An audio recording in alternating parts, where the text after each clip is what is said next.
Even though we barely know anything about Episode 5 yet, some info is literally screaming at us that Episode 6 might bring the biggest drama in the entire history of the digital circus, and everything tied to it. Everyone perfectly understands how much influence Jax has on the other characters. You, me, and Pomni will go check on Kaufmo, which leaves Crybaby and Hoo-Ha together to go handle the Zooble situation. I want to see what your funny cartoon body does. Hey, take it easy. Oh, take it easy, that's you. Hey, that's good of you, Pomni. Let's take this dumb truck to the dumb kingdom, I guess. Obviously, this kind of behavior is typical for a character with no moral boundaries. Now, let's recall the old leak that assigned each character to a specific episode. Episode 6 was originally considered Jax's episode, and even if we look back at Gooseworx's December update, where they mentioned that the original division was rather loose and episodes 5 and 6 would be split evenly, we still can't ignore that initial leak. No matter how you look at it, episode 6 is going to have a strong focus on Jax. Now let's go back to Tumblr. Goose straight up said in one of their posts that episode 5 would be the last of the so-called calm episodes. And if we think about everything that's happened in the previous episodes... Everyone all right? Can you repeat the question? I couldn't hear you over the knives. Hey, Gangle, you should ram into him.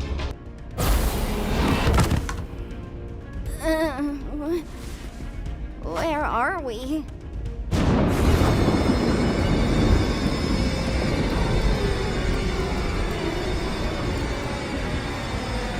Oh, that's...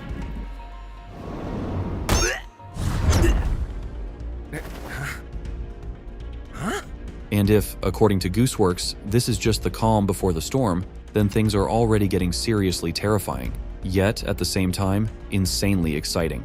What exactly awaits us in episodes 6, 7, 8, and 9? For now, let's stick with this, and go back to the time when the deal with Netflix was signed. The audience generally reacted warmly to it, but some felt that bringing indie animation to streaming services was a betrayal of the genre. And right around that time, Goose made a post saying, "It sucks that YouTube censorship is so aggressive. If there are any moments in future TADC episodes that are censored on YouTube and not censored on Netflix, that's why." I guess that's another positive to the streaming deals and why they're worth pursuing in the first place. Still annoying though. And it almost feels like Gooseworx is hinting that we might see something truly on the edge in the future. Now we're getting to the most intense part, and I want you to view everything that follows through the lens of this post from Gooseworx. Over time, she has only strengthened her stance, making it clear that she won't be adjusting her vision to fit anyone else's expectations. I also remembered a Twitter post from almost a year ago that supports nearly everything we've just discussed. On one hand, it confirms that episode 6's script was written over a year ago, which makes the idea of Jax being the main focus even more logical. At the same time, it reinforces Goose's words about censorship. And if we're talking about a sex joke, I'm almost 1,000,000% sure that Jax will be the one to make it. He's never held back when it comes to his choice of words. And Zooble turned straight. My limbs straighten up. Fuck off. Ooh, violence. Wait, Pomni's not even here? Wasn't this whole thing for her? Be quiet. I can't hear the escalator. Wouldn't that more likely mean the exit does exist? Could also mean you just have a jump start and losing your mind. That's exactly why, after putting all the pieces together, I'm more than sure that episode 6 will come with some kind of drama. The only open question at this point is how it will happen. It's possible that a joke will be so, let's say, explosive that all of Twitter will latch onto it. And in that case, there will definitely be people who won't like it. As for the idea that a joke could violate YouTube's guidelines, leading to episode 6 being released exclusively on Netflix, I highly doubt it. I'd put the chances at around 0.5% at best. There's also a chance that a single wrong word could trigger a wave of backlash against Gooseworx. There are so many possible ways this could play out, and all we can really do is wait and speculate about what might actually happen. But something is bound to go down, and here's why. You might say that they wouldn't take such a risk for the sake of a joke, and I'd partly agree with you. We're not going to see the kind of garbage that pops up on content farm channels, but indie animation exists so that creators can express their thoughts and showcase their creativity in the way they want. I'm curious to hear your thoughts on this, so I'd love to read your comments. And of course, this won't be the only drama surrounding the amazing digital circus or Gooseworx. Let's take a look back at some of the most significant ones. And no, I won't be covering minor dramas, like the one with Animinus, because that situation was pretty straightforward. Instead, let's dive into some of the ones that are actually worth analyzing. Gooseworx first gained popularity in late 2019 after her Little Runmo project, and after the release of Digital Circus's pilot episode, the whole world was talking about this very talented animator. It all started with a post by a Twitter user with the nickname Terror Mask, who wrote, "So apparently this joke conversation from years ago is now being used by Digital Circus haters and spineless idiots from 4chan for the hate that started after the release of the TADC pilot. If you see someone bringing this up, don't take them seriously and report them." Also attached to the post was an image showing that in the distant 2021, a user wrote, "Back to your drilling fetish, I see," to which Gooseworx replied, "You can't prove it's a fetish," followed by an image of various characters enjoying having their heads drilled. I'm pretty sure Gooseworx hadn't even brought up this conversation, which objectively makes no sense, until recently. But in response to Terror Mask's post, Gooseworx said it was funny because it was. It's not surprising that such arguments appear on sites like 4chan, but what is surprising is that nowadays such trivial things like pictures get too much attention. Maybe it was, or still is, some kind of fetish, and what's the big deal? So I think this post is one of the most senseless judgments I've seen in years, except that in recent years, the tendency to post everything about oneself on YouTube, Twitter, Facebook, or other platforms has become more and more massive and open, and therefore something like this should not be taken too seriously. Like I said, it all started with a thread on 4chan, but then this movement started to gain popularity on other platforms as well. In the end, all this led to the fact that was organized a live broadcast GlitchX 2023, on which were gathered all the creators of projects, to which is directly related to the studio Glitch, on this broadcast in the main trained further plans and events. But at some point, some users began to spam massively unpleasant information. Fortunately, YouTube's automatic content detection worked perfectly and was able to fix most of the problems. But instead of improving the situation, it made it worse. Users became even more enthusiastic about sharing all this garbage on social networks and other platforms. As I said after 4chan, this whole process started on other platforms. And one example is this random meme about working out. I don't understand what the perpetrators are trying to achieve. Maybe they want to show how different they are from Gooseworx. Okay, if you don't like the amazing Digital Circus, that's perfectly normal, but I think it's better to spend your time doing something productive than sitting around trying to insult someone who has achieved great things. All this bullying and harassment just makes me feel Spanish shame. But Gooseworx acted very wisely in this situation by not responding to this harassment in any way and just pretending that nothing was going on. After all, if she started to respond to her abusers, it would only provoke them to harass Gooseworx even more. Unfortunately, this is the reality of the modern internet.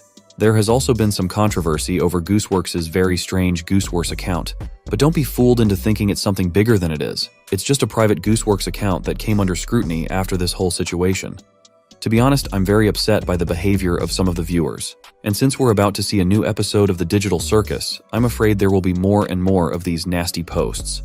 And now let's get to the next part of our video.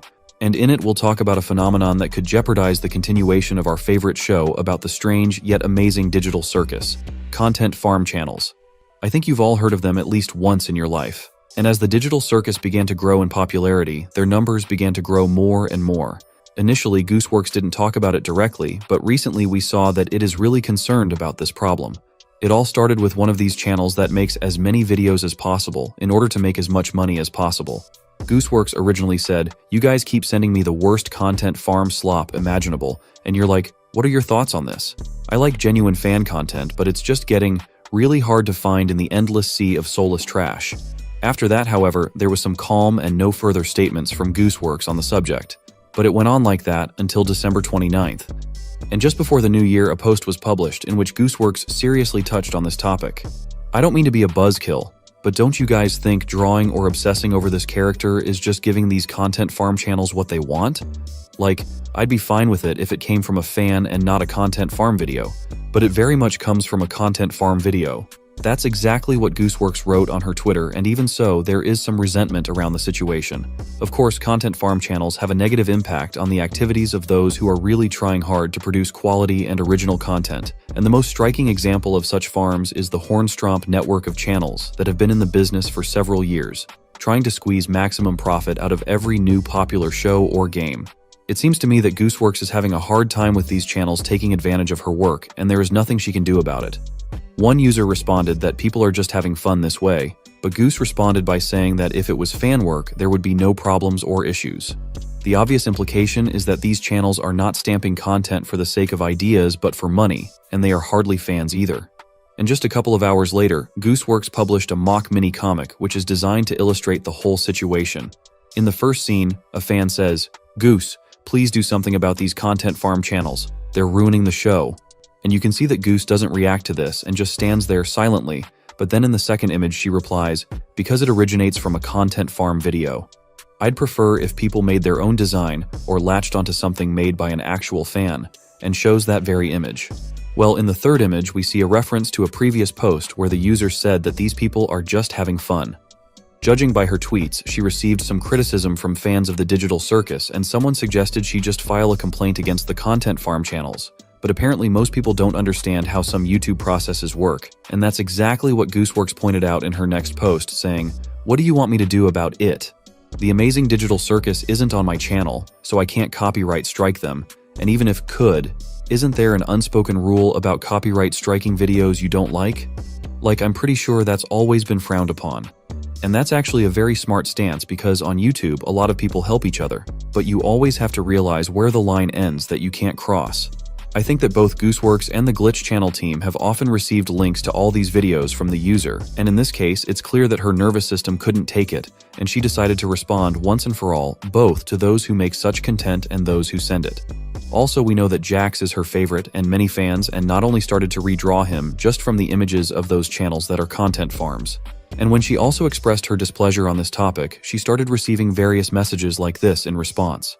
Also, when Goose wrote that she had not been feeling well lately, she was immediately answered that during her absence there had been a huge number of copycats on TikTok and other platforms. I think the best thing to do in this situation is to just ignore such content and not publicize it to the world so that it continues to exist in its bubble. Copycats. As I said earlier, the amazing digital circus has gained huge popularity, and with it, the popularity of Gooseworx and Michael Kovac has also started to skyrocket. And it was expected that they will have imitators who will impersonate famous personalities in order to deceive or profit. And if earlier our main characters of this story were silent, then recently they began to speak out more and more on this topic. And the first to start this case was Michael Kovac, who published a post in Twitter with a complaint to the support service, not understanding why this strange account is still not banned. This discontent was caused by the fact that this wannabe publishes not very pleasant content, and such posts some users may take seriously and think that Michael wrote them. And he also wrote, "Impersonation aside, this account is consistently harassing users, making racist remarks, and even posted an image of an address previously associated with me. I've reported them multiple times, yet you've been completely useless." And after that, Gooseworx also added, "Twitter's made it basically impossible to report impersonators. I spent around 2 hours going through all the hoops and was met with this at the end, and on top of that attached a picture that perfectly demonstrates the flawed identification system among Twitter's support team." And Goose also showed some of the accounts that are impersonating her. And against this background, she published a post in which she expressed all her discontent. "I really didn't want to do this. I hate engaging with these type of things or sieving them attention, but considering hit a brick wall through support, I want you all to report Gooseworx 7247 for impersonation. They're interacting with young fans, and I'm not okay with that." And the problem with these accounts is not their existence, but their actions. If they had just created a copycat Gooseworx account, then there would be no problem. The main reason is the intentions of these people because first they mislead everyone, and then they start manipulating the audience or promoting content they see fit.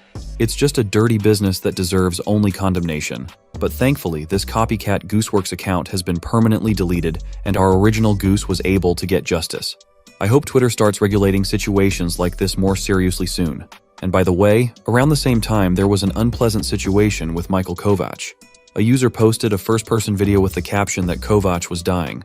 In response, he immediately received a message from Michael Kovac himself where he said, "I would appreciate it if you would stop making posts about myself, Elsie, or other voice actors dying. None of us enjoy it. Please, don't harass the OP." I'm assuming they are young and don't understand that it's uncomfortable. To which one user said, "Didn't you say you would be more careful about censoring users and such? Not trying to dig on you or anything. Just saying." And Michael Kovac apparently got tired of arguing and just said that he had already answered everything he wanted to. And after that, Michael created a separate thread where he finally voiced his position and said, "Hi, if I respond to a tweet politely asking someone to stop doing something, I do not want to see people go after them. I've already said my piece. Do not speak for me and overwhelm the original poster. Thanks. Then one user again pointed out Michael's behavior, and the response was, I am so used to replies being suppressed and nobody seeing them. I didn't expect people to even notice. Trying my best to make them stop. Feel bad for the OP and don't believe they deserve it. I honestly don't even understand why Michael Kovac paid attention to this post, because it would have been much better to just ignore it. Unfortunately, as I've said before, this is the rule of the internet. The more attention and emphasis on something on the part of the protagonist of the discussion, the more unpleasant things will be addressed to him. And it is best not to publicize such situations and calmly report to the support team, hoping that they will be able to fix the problem in time. Because of these events, it's time to talk about the future of the digital circus. We have only two options. Gooseworx can accept the hate and keep doing what they do, realizing that the more digital circuses there are, the more people like them there will be. Or Goose can be offended by the audience and deliberately delay the release of new episodes or cancel this amazing digital show altogether. But I'm sure she'll keep doing the digital circus no matter what, to the chagrin of all the wannabes and haters. In summary, I can say that if Glitch have already started to show signs that this is worrying them, but I was also mentioned on Gooseworx's Twitter, and I'd like to explain it in more detail. I've seen people blame me for the content farm videos, saying I could have stopped them, as if I'm not the one feeling the most pained and disgraced by their existence. I've talked to Glitch about it when they first started showing up, plus several other times when people kept asking me to do something about them, but nothing will be enough to stop them. I can be your scapegoat if you want, but it's not going to change anything. When all is said and done, I hope at the very least Digital Circus can be a somewhat enjoyable show in a vacuum. My job is to write and direct a show, so that's what I'm going to be focusing my efforts on. I don't know whether or not I'll succeed, but I'm going to try.